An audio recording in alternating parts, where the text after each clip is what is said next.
Hey there, for anyone who's out there on the internet. This is Tyler with the Horrible Podcast, and I'm about to get started on another edition of Illiterated. But first, I've got to get everything set up. So it'll take just a momentito to get everything just the way we want it.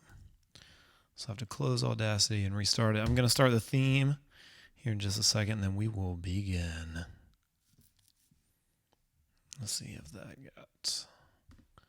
There we go. Sometimes Audacity doesn't want the right audio device to work. And now we're recording even that, so we're ready to go.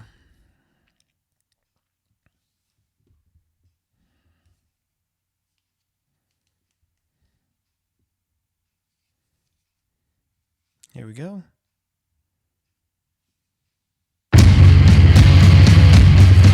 Whoa. That's not precisely how we want to do this. I don't know why that was so loud. The bass is way up. Okay. Alrighty, folks. We're going to start that again. Right now it's just the horrible logo. Let's see. We're going to start that over.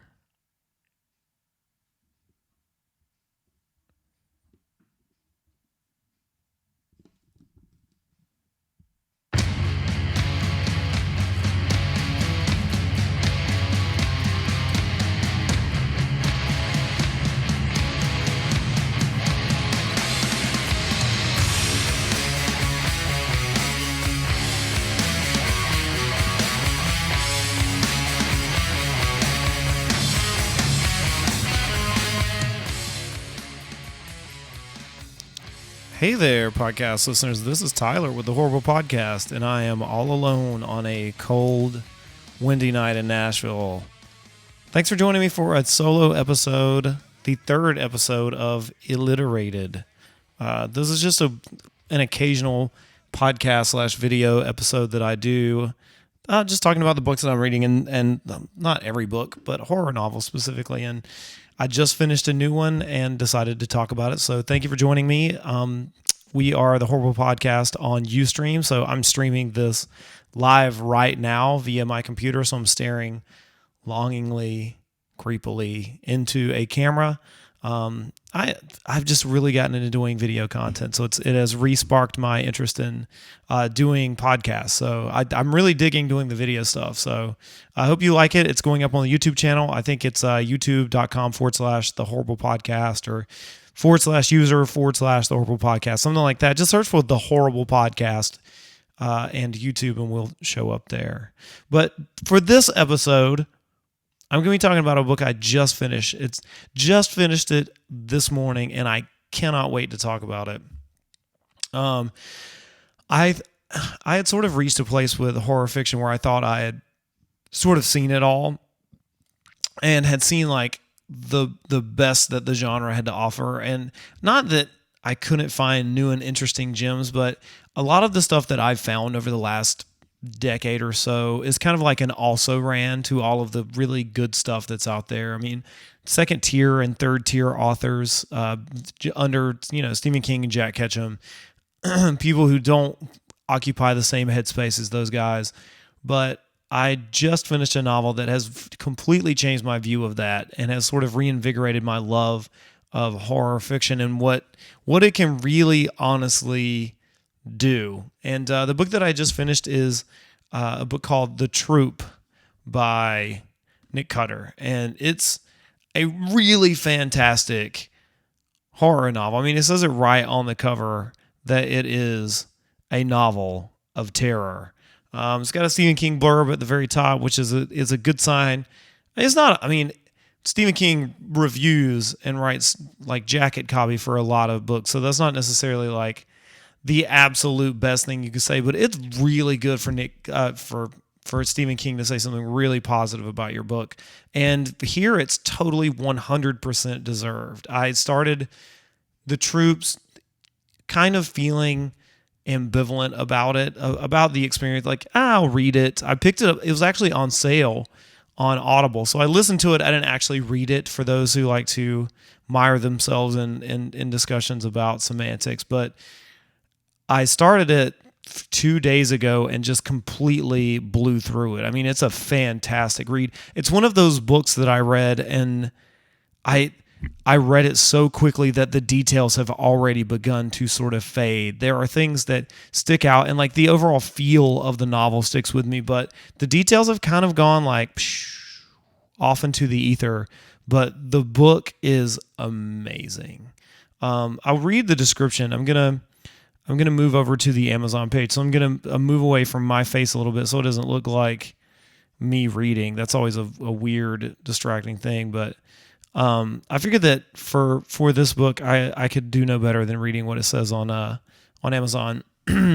Here's the description. Once every year, Scoutmaster Tim Riggs leads a troop of boys into the Canadian wilderness for a weekend camping trip. A tradition as comforting and reliable as a good ghost story around a roaring bonfire. The boys are a tight-knit crew. There's Kent, one of the most popular kids in school. Ephraim and Max, also well-liked and easygoing. Then there's Newt, the nerd, and Shelley, the odd duck. For the most part, they all get along and are happy to be there, which makes Scoutmaster Tim's job a little easier. But for some reason, he can't shake the feeling that something strange is in the air this year, something waiting in the darkness, something wicked. It comes to them in the night, an unexpected intruder stumbling upon their campsite like a wild animal. He is shockingly thin, disturbingly pale, and voraciously hungry. A man in unspeakable torment who exposes Tim and the boys to something far more frightening than any ghost story. Within his body is a bioengineered nightmare, a horror that spreads faster than fear. One by one, the boys will do things no person could ever imagine. And so it begins, an agonizing weekend in the wilderness, a harrowing struggle for survival. No possible escape from the elements, the infected, or one another. It's a good description too. But what's weird is the description is good, but it doesn't do this book justice. And I just saw the book came out in February, so I'm almost a year late on getting into the action here, but I've got to be honest, it's fantastic. I think the description doesn't do it justice because it's even more horrifying than the description even makes it out to be. When I tweeted about it this morning as I finished it, I sort of said that it's like the ruins mixed with Stand By Me. And I think that's a pretty accurate description if I do say so myself. It has all of the like boyish charm of a Stephen King novel that's, based in childhood, but also the horrific stuff that Scott Smith did so well with The Ruins. I love that novel. I read The Ruins kind of on the beach. I mean, at a pool near the beach in a couple of sittings. And I mean, that's an 700 page book. So it was a beast, but I loved it and plowed through it just like I did The Troop. And a couple of other things I want to talk about. Like one book that I feel like people might not want to have The Troop compared to, but it completely feels like it. It's another Stephen King book, but Dreamcatcher. I think The Troop favorably is comparable to that book and like favorably compares to it because it's honestly one of my top 2 or 3 favorite Stephen King novels. I've probably read Dreamcatcher more than any of Stephen King's books. When I first got it, I guess 2001, 2002-ish, I read it. I guess I got it when it came out in paperback and just devoured it. I literally read it in a couple of sittings. I skipped classes to finish reading it. And it's a great novel. And I think one that's filled with the kind of pain and sorrow that a horror novel needs to be filled with. You see, just like with The Troop, you see characters who make decisions that in the moment don't seem like troubling things, but over the course of the novel, like that bad things are going to occur because of these minor choices that seem like in the moment to be okay choices, and that the characters don't seem coming, but due to the sort of dramatic irony we see coming and make it all the more horrific. I also saw it in the movie 30 Days of Night, which is not a great movie, but the beginning of that flick I think is pretty solid. So The Troop has that. It has the feeling of, they're doing something mundane that they don't realize is going to change their lives. Like survival nonfiction has that sort of thing too. Like whenever I read Into the Wild, or Between a Rock and a Hard Place, the Aaron Ross, 127 Hours Aaron Rosson story. It has the same sort of appeal and bent to it. Hold on a second, I'm gonna get some hot tea. So anyway, this book definitely has that in spades, and I want to talk a little bit about one thing that people don't talk about when they do like when they talk about books, and that is this. Sorry, I'm changing the source here, and I thought I'd be better at it, but what a lot of people don't talk about when it comes to reviewing books is they don't talk about the style of the author a lot, and I think that's something that's subsumed in the idea of like the allure of the book or the allure of the author, like the hype of the story. Like the story is what drives it, and I there is an old adage that like you can't have. It's better to have a great story that's shoddily told, than like, I don't know, maybe not. Maybe that's not the adage, but that's kind of how I remember. It's like better to have a great story shoddily told than a terrible story well told, or something like that. Almost had a George W. Bush moment, but this book is really well written. The Troop has Nick Cutter is I don't want to say a master. I hate saying like someone is a master of a thing, but descriptions are his strong suit. It's well paced. Like I really enjoyed the pace of the book as well. Like I flew through it, but what shines for me in The Troop is the description and the way that language is used. I don't know if I'd be really interested to talk to that dude about how he constructs sentences and like how he writes his paragraphs, because they're really streamlined. I wonder if he does like a lot of outlining, and that prevents a lot of sort of like, not gesticulating. That's the word that popped into my head, but that's not really what I'm looking for. But I wonder if that keeps him from floundering when he writes, because he has such a like keen vision of what he wants to do, because there is not a misplaced or unnecessary word in the entirety of that book that I can think of. Every word was really well used. Even when the descriptions got to be super long, I thought they really fit with the pacing of the novel. And the book is mostly description. The book is a lot of there is action, but it's descriptions of things that go squish. And I guess this is as good a time as any 12 minutes in to describe, like to spoil some of the things in the novel. And so at the very heart of this book is the idea of a parasite taking over the human body. And that's something else that reminds me of Dreamcatcher, is that there's something taking over the human form, and that it's like that's going to be the thing that kills all of these characters, that no matter what we do, this is going to overtake us. And it's a biological thing. It's not a curse. It's not it's not a murderer. It is something biological, which is far more terrifying in a lot of ways. And that element of it saturates sort of the horror of this. And the book is told through narration of what happens to the characters, but also through these sort of like court documents of people being interviewed and newspaper stories and various things, like kind of like Carrie, where it's the story, but also this other stuff. And I really enjoyed every moment of the book from the very beginning. The opening chapter is so haunting, with the guy who stumbles into the camp and how hungry he is. It's almost like a Chuck Palahniuk story in a way, but the way the guy stumbles into camp, and I imagine all of, like, once the people in the book get infected, I imagine them to look like the sloth death from Seven, like that sort of like boils all over the body and the sort of papery thin skin, like translucent and sagging from the body, or like the guy who falls into the vat of like toxic goo in RoboCop. I can sort of like mix those ideas and images together while reading the book, and that's sort of like how I came out with sort of the mental image of everything. And I think Nick Cutter sort of conveys that through his descriptions of the way the skin sort of becomes elastic in a way, and rubbery and almost like mask-like.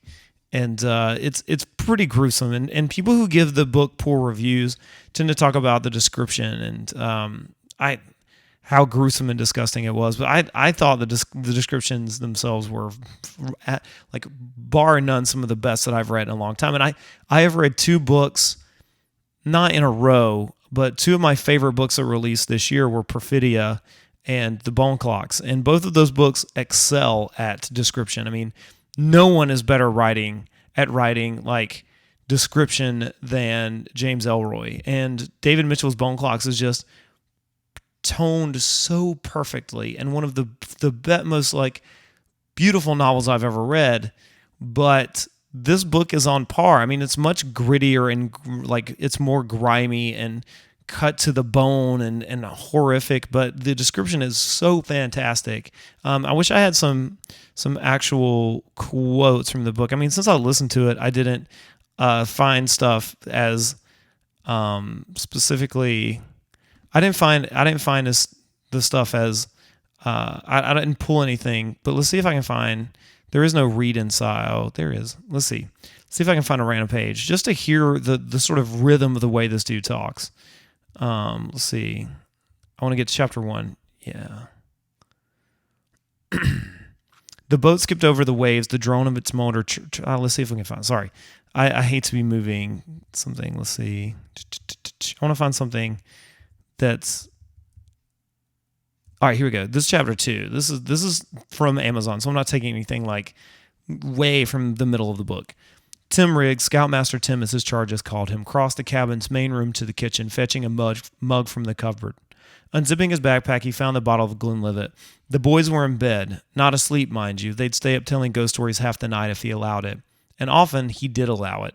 Nobody would ever label him a killjoy. And besides, this was the closest thing to a yearly vacation a few of these boys ever got. If it was a vacation for Tim, too. He poured himself a spine-stiffening belt of scotch and stepped onto the porch. Falstaff Island lay still and tranquil under a blanket of night. Surf boomed against the beachhead 200 yards down the gentle gray to sound like earthbound thunder. Mosquitoes hummed against the porch screen. Moths battered their powdery bodies against the solitary light bulb. The night cooled, the light of the moon falling through a lacework of bare branches. None of the trees were too large. The island's base was bare rock pushed up from the ocean, a sparse scrim of soil on its surface. The trees had a uniformly deformed look like children nourished on tainted milk. See, and that's the end of what I'm going to read, but that is so fantastic. Like, that is such an interesting the way he describes things, like, and it's not just description and metaphor and simile. It's not the likes. Although I guess it is, a lot of it is the similes, the way that he draws comparisons to other things. But a lot of writers, what they do is when they write, they tend to just say, like, they use descriptive words that describe the thing. They say the white curtains, the bright light, but they use a more elegant word, but that's ostensibly what they do. But what Nick Cutter does really well is that he's able to find a simile of something that's really grotesque or bizarre, and then place it within the context of this sort of like mild-mannered sentence. And like, that's something that not a lot of writers can do, and that it's something that I certainly admire about him. It's something I wish I could do, because the way that he used, say, like the tainted milk, to describe like powdery bodies and things like that. Those words sound so round and full whenever you read them or you see them on the page. The way they sound to you when you talk, that is what makes this book special. And I could go through and read, like, there are a few sections of the book. Let's say, like, whenever the kids start getting infected. That's a spoiler, but. That's what happens. When the kids start getting infected, the descriptions of how they become infected and what they do and how they react is so sort of like bone-crunchingly sad. That like, I don't think a lot of writers would go as far, especially with child characters. I mean, these kids are like, I think 13 years old. I don't think a lot of writers would go that deeply in describing the torment of children like this, and I admire him for that.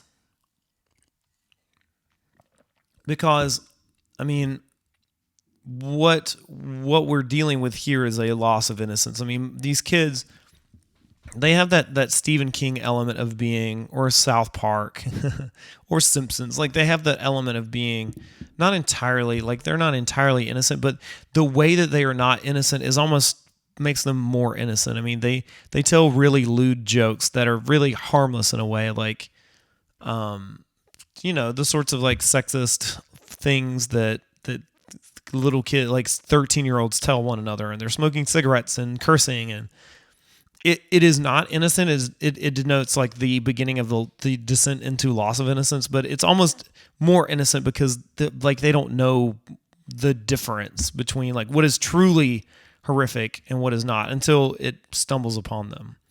And this novel could have very easily have been just simply tragic because the kids get like, this is a book about kids who get infected with something, but it is so much more than that because it's a novel about these sort of like fully realized characters, or these characters who have this sort of three-dimensional quality to them that make the book worth reading. A lot of times when it's a novel that involves children or teenagers, there's a sense that like we have to have this gang mentality where there's a group of kids, but none of the kids really has a singular personality. Each of them is just an archetype. And to a certain degree, this is true. It is true in this novel as well. But the troupe does some things a little bit better than that. And like it pulls characteristics, like it only need a few little touches for them to become three-dimensional. And there are certain parts of it that remind me of Peter Benchley's novel Jaws, like especially the kid whose dad is a sheriff. And it may have to do something with the fact they're on an island and there's water stuff, but the descriptions are also very similar. I mean, the writing's a lot tighter than Peter Benchley's, obviously, but each character has his own personality. And so like when you talk about, I'll have to look the characters' names up, but okay, so Tim is the scoutmaster, and I don't want to spoil too much. I've spoiled a lot here, so I guess I'll just go even further into spoilers. But one of the things that I think is really interesting is that I wish Tim had been had spent more time in the book, because he's a really interesting character, and his voice is a good one. I mean, he's a good dude. And so when he gets sort of struck down by the worm infection, it's harrowing because you want to see what this character could do in this book and how he could help these kids, but he gets dispatched pretty early. So I wish we could have seen more of him. But the other characters, each has his distinct sort of voice. Like Kent is the braggadocio, like big football playing, like son of the local police chief, kind of badass kid, like kind of like the River Phoenix from Stand By Me. And then you have who would be the Corey Feldman. I guess your Corey Feldman would either be Shelley or Newton, or maybe Ephraim, because Max of all the characters, Max is the least defined. Ephraim is like, he's sort of not the inverse of Kent, but kind of the opposite of Kent. He's a good kid, but also he sees a therapist and has a temper, and I think his dad went to prison, so he's got the wrong side of the tracks vibe. Then you have Shelley, who you don't see as super weird early on, but he becomes the eventual villain of the book, really. And that's another thing that I like about it, is that it's not just about these kids against this thing. They're not all holed up. Like, they're not all wholesome fighting this thing. One of them actually becomes villainous at a certain point. And that I really liked that. And Shelley reminds me of the antagonist of Mr. Mercedes, Stephen King's book that came out this summer, maybe? Did it? I don't know I think it came out this year. And so that was cool. Because you often don't see psychotic children, but it kind of comes out of nowhere, but it's kind of not out of nowhere, because I mean, you never know when there will be a psychopath or a sociopath in your midst. We also have Newton, if Ephraim is another version of Kent, then Newton is another version of Shelley, but the good version, because Newton is a little bit weird. He's really smart and likes nerdy things, but he's not a sociopath. He's not going to murder anyone. And he becomes a really interesting character toward the end of the book. Like once things have become strung out, he becomes one of the standout aspects of the later part of the book. He and Shelley are two of my favorites, but as the perspectives change over the course of the book, actually, I'm going to step back. That the perspective changes in the book is something I really enjoy, especially once kids get infected. The way they describe themselves and the way that once perspective changes or POV changes to another character, how they see themselves differently from how other people see them, and that's fascinating. For example, maybe the most memorable scene in the book for me is when Kent, the ostensible badass, he's been infected, and he gets infected pretty early on because he hubristically sort of takes a swig from Tim's, I think Glenlivet, his scotch, and he gets infected, almost immediately gets infected. And what happens is he turns into almost like the zombie under the stairs from Return of the Living Dead. He has that sort of, I imagine that he's sort of like his skin sloughs off and he has this sort of like alien look about him, and it's pretty gruesome and disgusting. And I wish I could recite the scenes involving him once he's infected. At one point, Shelley, to torture him, feeds him like bed bugs and mealworms and all these disgusting things, and he calls it peanut brittle, and it's all very gross. And Shelley is revealed as the monster, as almost like the real monster of this, even though he's really not. He could become a monster.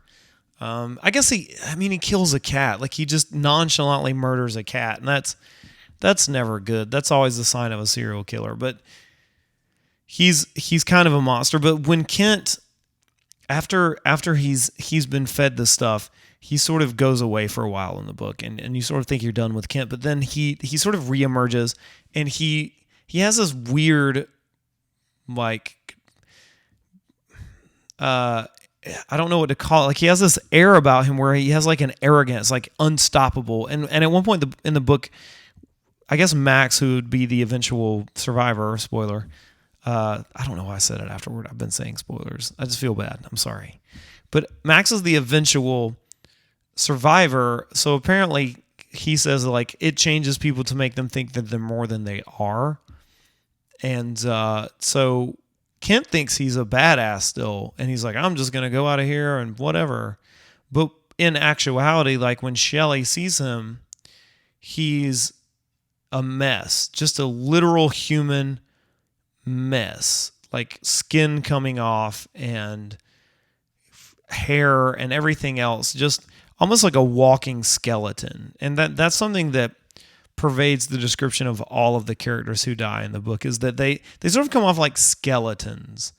And so the scene of Kent as Shelley leads him to be murdered is one of the most haunting and horrifying, but also weirdly and horrifically satisfying in the entirety of the whole book.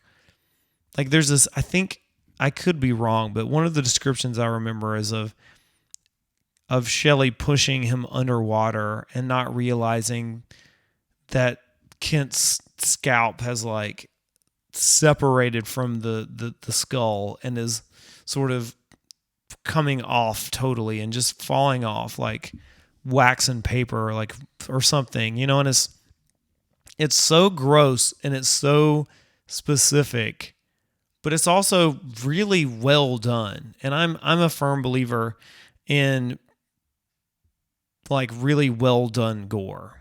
And this book has it all. I mean, throughout the book, from chapter 1 all the way to the end. And I couldn't put it down. I mean, I'm kind of out of things to say. Like I could talk about the very specifics of the plot and how much I like the characters, but it's just a book that I think people who like horror movies and horror novels should read. It's one of the best. Not only is it one of the best horror novels I've read this year, one of the only I've managed to find that has intrigued me, but it's one of the best books I've read this year, and I really, really dug it. It just has this tone and vibe and just this authorial power that I don't get from a lot of books. It was really gritty and good. It's almost like I almost want to say like it's James Ellroy writing horror fiction, but it's not. I mean, I'm also now reading a James Ellroy novel, so it's kind of like related to that because I'm like, oh, Brown's Requiem. It's kind of like that, but it's really not. But it's really well written, and I've read a lot of good books this year, and this is right up there. So I mean, I definitely think you should give The Troop a shot. It's totally a kick-ass book. It's horrific, and he's got another book coming out in either January or February. I think January, called The Deep, and that also looks fantastic. And I might even try to have him, if he'd be interested, like if he happens to hear this or if I contact him, I would love to sit down and talk to that dude about just the art of his fiction, because the book is fantastic. It's well researched. Like I don't like a lot of books that feature the science angle. Like, I've never liked like Michael Crichton books. This is not like that. I've never liked books where it's like, here's the science of what we're doing. But this actually is interesting in that it includes these sort of like, not epistolary chapters. What I'm thinking, like chapters between chapters. I can't think of the word, but in between chapters, you'll get a description of the sorts of tests that are going on to test this diet pill, basically. That's the MacGuffin for this. And those are also really well written. I used to get bored by those sort of interstitial chapters, but the ones in this book are fascinating because they're really well written and really tightly written. They don't take up a lot of space, so they really work. But yeah, I think check out The Deep. I'm gonna pre-order it, and I'll either do Audible or I'll buy the book because it's really fantastic. And that dude's a fantastic author. I think he's at the Nick Cutter on Twitter. Hold on, I'm looking it up real time because that's how I do. Yeah, he's at the Nick Cutter. And yeah, I cannot recommend this book highly enough. And so I say totally check it out. And check us out. We are at, whoops, I almost knocked over my teeth. That would have been terrible. Check us out at Horrible PCast on Twitter, HORRORBULLPCAST, Horrible PCast on Twitter. We are Wolfman's Got Nards at thehorriblepodcast.com if you want to send us an email. Otherwise, just look for The Horrible Podcast. We have this Ustream, and we have a YouTube channel. All the videos that we do go up on our YouTube channel. This will be posted tonight. So check us out everywhere. And we do a weekly podcast.